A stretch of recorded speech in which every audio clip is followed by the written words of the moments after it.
तो hello guys. आज हम देखेंगे leet code question 2357। Make array zero by subtracting equal amounts. ठीक है, ये गलत हो गया। ठीक है, तो सीधा एग्जांपल से ही समझाता हूँ। तो मान लो हमको दिया हुआ है 15035। तो बेसिकली हमको क्या करना है, मतलब एक ऑपरेशन में क्या करना है।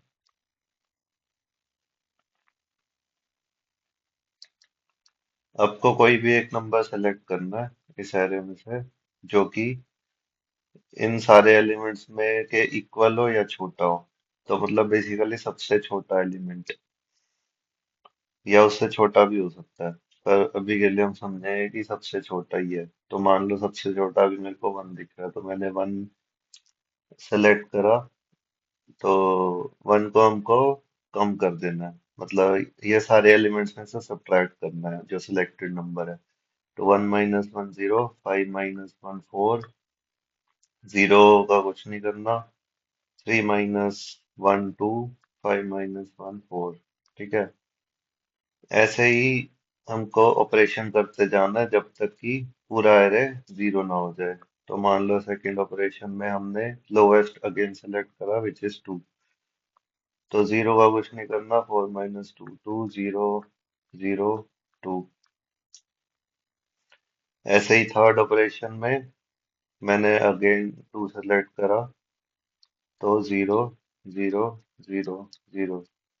तो जैसे ही मेरा एरे सारे जीरोज हो गए, तो मैं यहाँ पे स्टॉप कर सकता हूँ। और नंबर ऑफ ऑपरेशंस कितने लगे मेरे को यहाँ तक पहुंचने में? तीन। तो ये तीन जो है मेरा आंसर हो जाएगा इस क्वेश्चन के लिए। ठीक है।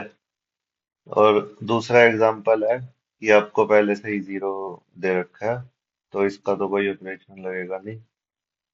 तो इस केस में जीरो आंसर हो जाएगा। ठीक है, तो अगर हम इसको समझें एक बार, मतलब नॉर्मली आप ब्रूट फोर्स जैसे मेरे दिमाग में आया था शुरू में, मैंने उसको अटेम्प्ट करा, उससे भी हो जाएगा। जैसे ये प्रोसेस हमने मैनुअली करी है, बस इसको कोड करना है, तो आंसर उससे भी हो जाएगा। पर टीएलई मारा है वो पहले टेस्ट केस में ही। तो इसका एक हमको थोड़ा लॉजिक समझना पड़ेगा कि लॉजिकली देखें तो कितने ऑपरेशन लगेंगे। मान लो पांच और पांच है, मतलब अगर नंबर डुप्लीकेट्स है, तो डुप्लीकेट्स के लिए तो हमेशा वो साथ में ही कम होंगे ना। चाहे माइनस वन करूँ तो फोर, यहाँ भी फोर हो जाएगा। चाहे माइनस टू करूँ फिर टू, टू। तो ये हमेशा साथ में ही जीरो पहुंचेंगे। ठीक है, तो इसके लिए कोई अलग से ऑपरेशन नहीं लगेगा, एक ही ऑपरेशन में ये जीरो हो जाएंगे। तो पांच अब मेरे जितने भी हों, वो सारे एक साथ ही जीरो पे पहुंचेंगे। तो जितने नंबर ऑफ ऑपरेशन इस पांच को लगेंगे, जितने उतने ही इस पांच को लगेंगे, है ना। तो मेरे को सिर्फ यूनिक के लिए देखना है, और जीरो तो है ही, तो जीरो तो मैं वैसे ही इग्नोर कर सकता हूँ। जीरो को तो मेरे को परवाह ही नहीं करनी। तो मेरे को बस सिंपली इसमें क्या निकालना है, मैं पांच को भी भूल सकता हूँ, जीरो को भी भूल सकता हूँ। तो जितने भी यूनिक एलिमेंट्स होंगे ना आपके, उतने ही नंबर ऑफ स्टेप्स लगेंगे। तो अगर आप इसमें देखोगे तो तीन यूनिक एलिमेंट्स हैं मेरे, है ना। तो तीन ही स्टेप्स लग रहे हैं, जो इसका आंसर है। ठीक है, तो ये सिंपल सा इसकी वो है एल्गो। और जावा में एक बार इसको ट्राई करते हैं।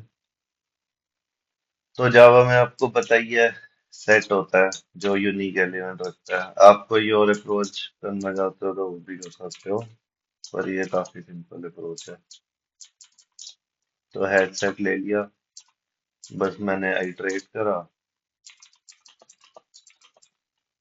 नम्स पे।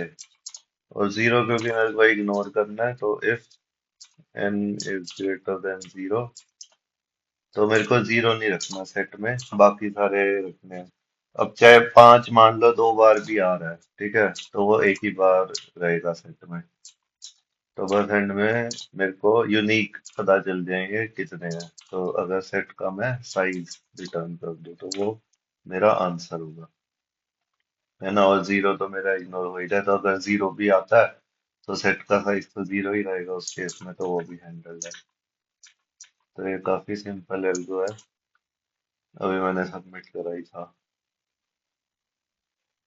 तो ये चल ही जाएगा।